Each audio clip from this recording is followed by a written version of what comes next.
Welcome into Chicago Bears Now, and welcome DJ Moore to Chicago. I am Harrison Graham. You are watching Bears Now by Chat Sports.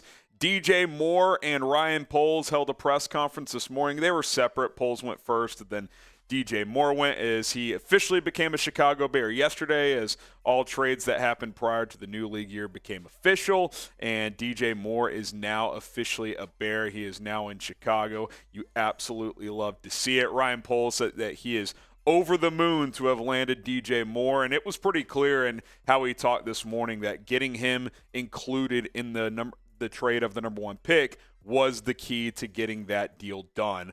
He wanted to get DJ Moore, a young player who is a number one receiver in this league. You look at what he's done in recent years. I mentioned before his yards were a little bit down, his catches as well, but Carolina's had just a turnstile at quarterback, just different bodies going in there, in and out. And hopefully with Justin Fields continuing to ascend, if that does happen, this can be a beautiful partnership to go. And that's really the question, right? Can DJ Moore elevate Justin Fields the way A.J. Brown has elevated Jalen Hurts, the way Stephon Diggs elevated Josh Allen, the way Amari Cooper elevated Dak Prescott? DJ Moore said, "I was brought here to elevate this franchise."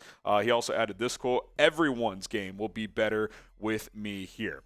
I always have thought this. Your wide receiver one must have confidence. And if you listen to DJ Moore talk, he actually is very calm, cool, and collected. He's just a confident person, and you need to be that way to be a number one receiver in this league. None of the words he spoke were in a cocky manner at all. He just said, listen, they brought me here for a reason, to help this football team be better, and it's my job to do that. And obviously with Justin Fields, we know how good of a player he can be. He's probably already the best running quarterback in the NFL, if we're being completely honest. It's just about taking that next step as a passer, as the Allens did, the Hurts did, and all these other quarterbacks have as they grow. And you know what they say, in year 3 as a quarterback, that feels like the make or break year a lot of times. And I think with Justin Fields, that certainly could end up being the case here in Chicago.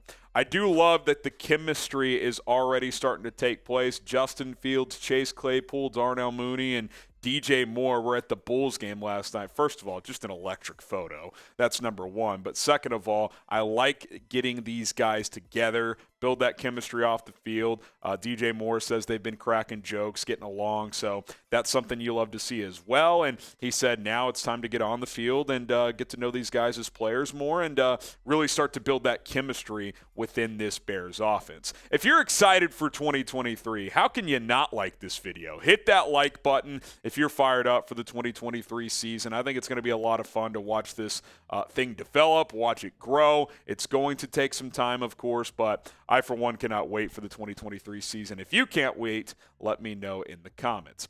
This is an interesting rumor that emerged from today's press conference. Cody Whitehair, could he move back to center? Ryan Poles was asked about Nate Davis, what position he'll start on this offensive line, because the newly acquired guard has played strictly right guard in his career. Could he move to left with Teven Jenkins playing right guard last year? Ryan Poles talked about flexibility, getting the best 5 out there, but also getting the best 3 on that interior. And I think it's pretty clear that you're talking about 4 players for 3 starting spots from left guard to right guard. Cody Whitehair, who's played strictly left guard the last couple of years, but in his career he's also played right guard and a good amount of center, just hasn't done it recently. More on that in a second. Lucas Patrick, who was signed to be this team's center last year, broke his hand in training camp, was able to play guard a little bit, but struggled there. Started 2 series all year at center against the New England Patriots, and then got hurt for the year in that game. Teven Jenkins, who played strictly right guard and played really well there. I would prefer to keep him there, but we'll see. Nate Davis, who was signed to a 3-year, $30 million deal. I think out of the 4, he is the safest bet to start because they just gave him a nice contract. It's just a matter of which of the 2 of the other 3 will take the other 2 starting spots. Cody Whitehair has not played center since 2020, but there's always been a thought by some that he's a better center than he is a guard. Now, I don't know if that's entirely true, and a couple of people tweeted at me when I tweeted out that Poles mentioned he could play center, of saying, hey, I told you that they could move him to center, and the reason I said I didn't see that happening is because they didn't even flirt with it last year, and they clearly needed help at center. I mean, Sam Mustipher played there all year. Dieter Eijelen was playing there some. He got a few snaps there. So that was my response. More on this in a second. I think it's fascinating to see how this offensive line comes together. But first, let's talk about our sponsor, Athletic Greens. You can get started at athleticgreens.com/chatsports. AG1 by Athletic Greens is the perfect way to start your day and get comprehensive and convenient daily nutrition. I recently started taking AG1 a couple of months ago to kind of get me through the final stretch of the football season. Needed a little pick-me-up, and AG1 was there to provide an energy boost. I've gotten back into my routine and have never felt better than I have over these last couple of months with AG1. I'm also seeing better digestion by taking AG1 by Athletic Greens. Improving my gut health has been a priority since the start of 2023, and now that's happening with the single scoop every single day. Covering my nutritional basis for the day could not be easier, which is why I trust Athletic Greens. Mix one small scoop of AG1 with water, shake it up like you just saw on your screen there. Boom, you're done. You drink it. You are good to go. It's very cost effective too, less than $3 per day. Pretty good deal if you ask me. It's a really effective daily habit with the highest quality sourced ingredients, a true win-win. So if a comprehensive solution is what you need from your supplement routine, then Athletic Greens is giving you a free 1-year supply of vitamin D and 5 free travel packs with your first purchase. Go to athleticgreens.com/chatsports. That is athleticgreens.com/chatsports. Check it out. Link is in the comments and description of today's video. Promote your gut health, support your immunity, boost your energy. Those are some benefits of AG1.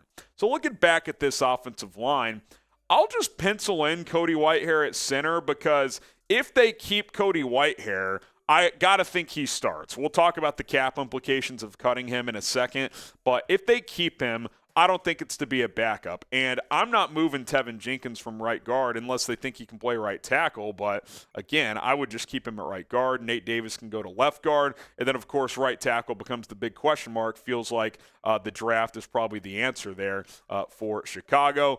Now, I don't think cutting Cody Whitehair is out of the question at all. They might just keep him through some of the OTA stuff and then ultimately cut him later. They might let these guys compete a little bit and then decide, okay, between Cody Whitehair, Lucas Patrick, it's very close. So we'll cut Whitehair, save some money. Pre-June 1, save almost $6 million. Post-June 1 cut, save almost $10 million. I mean, it's pretty enticing if you're Ryan Poles. So we'll see. I definitely don't think it's a lock that Cody Whitehair is on this team. But, hey, if you keep him, I'm open to trying him at center. I think that might make the most sense because Jenkins and Davis are probably your best guards right now. So if you're keeping Cody Whitehair, if you're keeping Lucas Patrick, hey, maybe they compete at center, let the best man win.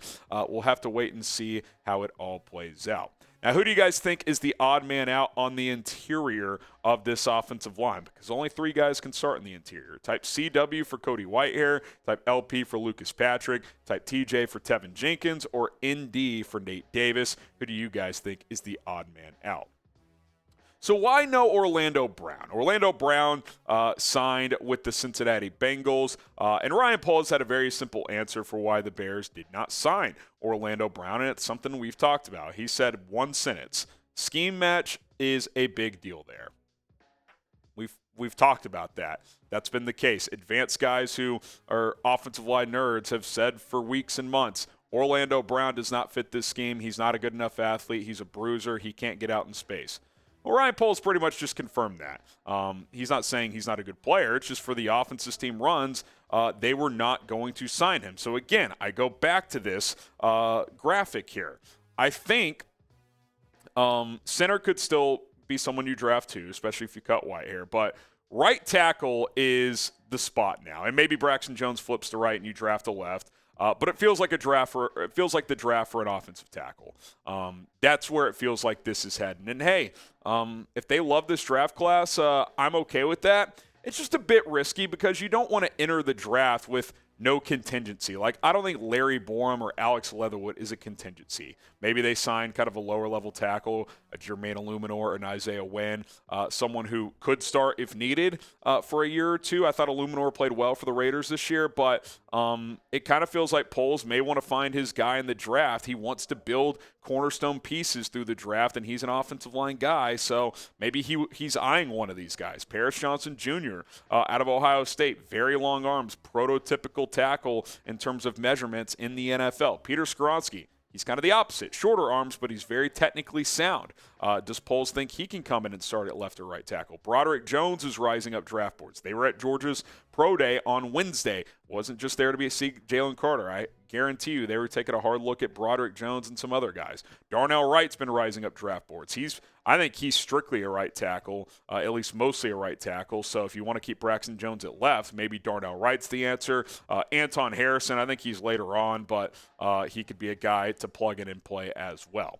Now, which offensive tackle do you guys think the Chicago Bears should draft? If it's at number 9, I think it's Johnson Jr., Skoronski, or Broderick Jones. Maybe Darnell Wright enters that conversation. He's been rising up boards, but I think one of those first 3 would be the only guys in play. Trading down to draft one could make sense. Let me know which offensive tackle you think the Bears should draft. Hit that subscribe button. One more story to come in just a moment. But Rolly and I will be live again this afternoon on Bears Now by Chat Sports with the latest free agency buzz and everything else surrounding the Chicago Bears. We'll have some fun. So hit that subscribe button here on the channel. We're going to continue to keep you guys informed. All right, more Carter homework. That appears to be taking the place for Chicago. Ryan Poles confirmed today that the Bears will bring Jalen Carter to Hallis Hall for a top 30 draft visit. If you missed my video yesterday on the channel, go check it out. I expand in more detail. But Jalen Carter had a pro day disaster yesterday. There's just no way around it. He came in 9 pounds overweight from where he was at the Combine less than 3 weeks later. Not a good look. Couldn't finish drills at Georgia's pro day. He was cramping up and breathing heavily, according to reports. There's video out there of him just kind of like slugging through some of the drills. It's not a good look. He's got a lot to prove at this point. Let's be honest. I mean, he has got a lot to prove. Now, I think the Bears are doing a smart thing. Bring him in one-on-one to Hallis Hall and just grill him, basically. I mean, I think that's probably what happens. Like, hey, what's going on, man? What are you doing? What's this and that? So we'll see how the draft process continues to go for Carter. But for the last few weeks, it could not have gotten worse for Jalen Carter than it has. Now, legal update for him, I'll just verbally mention, he has pleaded out with those 2 misdemeanor charges. I think 12-month probation, a small fine, no jail time. So his legal matters appear resolved for now. But there's a lot to consider still when it comes to Jalen Carter and the possibility of drafting him at number 9. Would you draft Jalen Carter, number 9 overall? Type D for draft, P for pass. Based on what we know at this exact moment, I would pass, but a lot can change in the next 6 weeks. I think that could certainly become a possibility, drafting him at number 9 overall. D for draft, P for pass. Let me know down below. All right, guys, follow me on Twitter at HGramNFL. More Bears updates over there. Again, we'll be live here in a few hours. I don't know exactly when, so turn on your notifications. That way you know exactly when we go live. Appreciate you guys for your support all week. And since the inception of this channel, we'll see you guys soon here on Bears Now.